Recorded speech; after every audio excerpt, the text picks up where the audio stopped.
100 ఏళ్ల క్రితం క్రైస్తవ వ్యవస్థ మీద 100 ఏళ్ల క్రితం ఉన్నత వర్గాల ప్రభావమే ఉన్నది. వాళ్ళు ప్రచారకులు, వీళ్ళు భక్తులు, అంతే. వాళ్ళు ప్రచారకులు, వీళ్ళు భక్తులు. ఇప్పటికీ 100 ఏళ్ల తర్వాత చరిత్ర చెప్తున్నా నేను, పేర్లు 100 ఏళ్ల తర్వాత చరిత్ర చెప్తున్నా, వాళ్ళ పేర్లు. ఇప్పుడు చూడండి, చౌత ఈ తెలుగు నేలను క్రైస్తవ మత ప్రచారాన్ని 99% ప్రభావితం చేసే పెద్ద పెద్ద ఫాదర్ల పేరు, పాస్టర్ల పేరు, బ్రదర్స్ పేరు మీకు చదివి వినిపిస్తా. ఇలా ఒక్క దళితుడి పేరు చెప్తే నేను 100 ఏళ్ల క్రితం 4 పేరు చెప్పాను. 100 ఏళ్ల తర్వాత 10 మంది పేరు చెప్తా.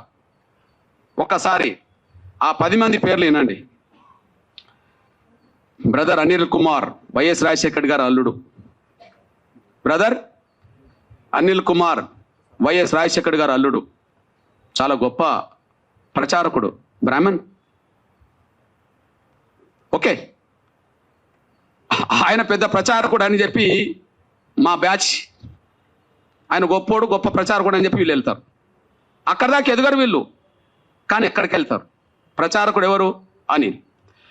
ఇప్పుడు మీరు చూడండి, ఒకే చోట ఉండి 100ల చోట్ల వీడియో, అది కెమెరాలు పెడతారు. ఏంటిది అది? డిజిటల్కి సంబంధించిన పెట్టి లక్షల మందిని ప్రభావితం చేసే బ్రదర్ సతీష్ కుమార్, లక్షల మందిని ప్రభావితం చేసే బ్రదర్ సతీష్ కుమార్, ఓసీ కాపు. ఓకే, ఓసీ కాపు. బ్రదర్ కే పాల్, ప్రపంచ సువార్థికుడే, మనందరూ తెలుసు. ఇక్కడ నుంచి ప్రపంచ దేశానికి ప్రభావితం చేసే వ్యక్తి, Kapu. Okay, brother John Wesley, brother Rajahmundry కేంద్ర జాన్ వెస్లీ, ఇతను మన మంగళి సోదరుడు, చాలా ప్రభావితం చేస్తున్నాడు, BC. Vijay Paul Reddy, brother Vijay Paul Reddy, చాలా ప్రభావితం చేస్తున్నాడు. జయప్రకాష్ పాల్, బ్రాహ్మణ. జయప్రకాష్ పాల్, బ్రాహ్మణ.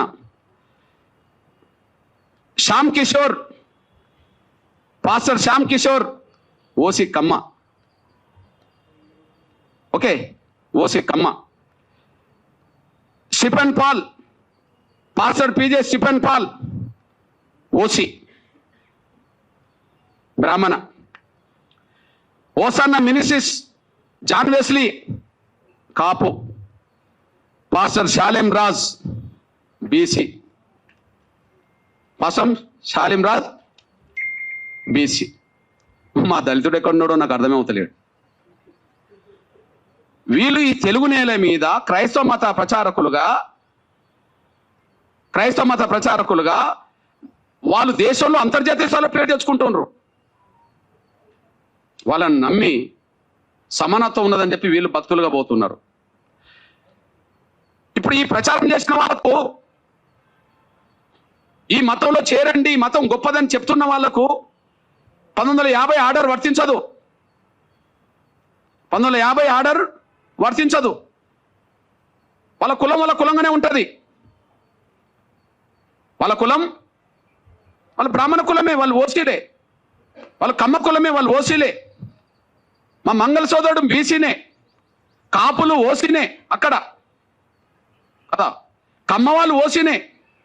ఈ ఆర్డర్ వాళ్ళకేం వర్తించదు. ఎవరైతే క్రైస్తవ మతం చాలా గొప్పదని ప్రచారం చేసి దూసుకెళ్తున్నారో, పేరు తెచ్చుకుంటున్నారో, ప్రతి ఆదివారం, శనివారం, శుక్రవారం ప్రతిరోజు ప్రార్థన పేరుతో దశమ భాగం తీసుకుంటున్నారో, ప్రార్థనల పేరుతో దశమ భాగం కోరుతున్నారో, అసలు దశమ భాగం ఇవ్వకపోతే కూడా దేవుడు అంగీకరించాడని చెప్పి మళ్ళీ భయభ్రాంతులు గురి చేస్తున్నారో, వాళ్లకు ఈ ఆర్టికల్, ఈ రాష్ట్రపతి 1950కి సంబంధించిన ఆర్డర్ వర్తించదు. ఆర్డరు మేము గొర్రెలేం కదా, వర్తిస్తాయి. దళితులు వాళ్ళు గొర్రెలాగా భావించుకుంటారు. వీళ్ళకి వర్తిస్తుంది ఆర్డర్, వాళ్ళకి వర్తించదు. మీరు చెప్పండి, ఇది వివక్షత కాదా? అసలు ఆర్డర్ రాజ్యాంగ విరుద్ధం అన్నా నేను. ఆర్టికల్ 14కు 15కు విరుద్ధం, సమానత్వ స్వేచ్ఛకు విరుద్ధం, ఆర్టికల్ 25కు విరుద్ధం, మత స్వేచ్ఛకు విరుద్ధం. అంటే బ్రాహ్మణులు మాత్రం క్రైస్తవ మతం పుచ్చుకోండి అంటే ప్రచారం చేయవచ్చునా? కాపులు, కమ్మోళ్ళు, రెడ్డోళ్ళు క్రైస్తవ మతం పుచ్చుకోండి, ఇందులో గొప్ప ధర్మం ఉంటే ప్రచారం చేయవచ్చునా? దశమ భాగం పేరుతో వాళ్ళు బాగా వెనుకేసుకోవచ్చునా? దళితులు మాత్రం మతం మార్చుకుంటే వాళ్ళు ఎస్సీలు కాకుండా పోతారా? బ్రాహ్మణులు అయినప్పుడు, క్రైస్తవ మతం పుచ్చుకున్న వాళ్ళు బ్రాహ్మణులుగానే ఉన్నప్పుడు వాళ్ళు ఓసీలు అయినప్పుడు, క్రైస్తవ మతం పుచ్చుకున్న వాళ్ళు కమ్మోళ్ళు అయినప్పుడు వాళ్ళు ఓసీలు అయినప్పుడు, కాపులు ఓసీలు అయినప్పుడు, ఓసీలుగా ఉన్నప్పుడు, రెడ్లు ఓసీలుగా ఉన్నప్పుడు వాళ్ళకి ఈడబ్ల్యూఎస్ రిజర్వేషన్ వర్తిస్తున్నాయి కదా, వాళ్ళకి ఈడబ్ల్యూఎస్ రిజర్వేషన్ వర్తిస్తున్నాయి కదా. ఇప్పుడు ఎస్సీ ఎస్టీ యాక్ట్ వీళ్ళకి వర్తించదు, రేపు రిజర్వేషన్ వర్తించవద్దు అని అంటుండ్రు కదా. ఎస్సీ యాక్ట్ వర్తించదు, రేపు రిజర్వేషన్ కూడా వర్తించవని మీరు తీర్పులు చెప్పారు కదా ఆర్డర్ పట్టి. అంటే వాళ్ళకు రిజర్వేషన్ కూడా వర్తించవచ్చునా? వాళ్ళ కులహోదాగానే ఉండాలనా? వాళ్ళ కులహోదాగానే ఉండాలి. వాళ్ళ బ్రాహ్మణులు ఓసీ హోదా ఉండాలి. వాళ్ళు క్రైస్తవ మతం పుచ్చుకున్నా ప్రచారం చేసినా వాళ్ళ ఓసీ హోదా పోతలేదు, వాళ్ళ బ్రాహ్మణ కులం హోదా పోతలేదు, కమ్మల హోదా పోతలేదు, రెడ్ల హోదా పోతలేదు, కాపుల హోదా పోతలేదు. చివరికి మా బీసీలు కొంతమంది ప్రచారకులు, మత ప్రచారకులు అవుతే వాళ్ళ హోదా బీసీలు కానీ మంగళగానే ఉంటుంది. ఇక్కడ దళితులు మాత్రం మా మీద వివక్ష ఉన్నది నిజమే కదా, పోనీ మతం మార్చుకుంటా అంటే పోతా అని చెప్పి నమ్మిపోతే ఎస్సీ హోదా రద్దు చేస్తారా? ఇది వివక్ష కూడిన ఆర్డర్ కాదా? ఇది రాజ్యాంగ విరుద్ధం కాదా? ఇది వివక్ష కూడిన ఆర్డర్ కాదా? ఇది రాజ్యాంగ విరుద్ధం కాదా? మా మీద రుద్దుతారా? మేము ఏం తినాలి, మేము ఏ విశ్వాసం కలిగి ఉండాలని మా మీద రుద్దుతారా? మేమేం తినాలి, ఏ బట్టలు కట్టుకోవాలి, ఏ విశ్వాసం కలిగి ఉండాలని రుద్దుతారా? ఆ రుద్దడం అనేది రాజ్యాంగ విరుద్ధం కాదా?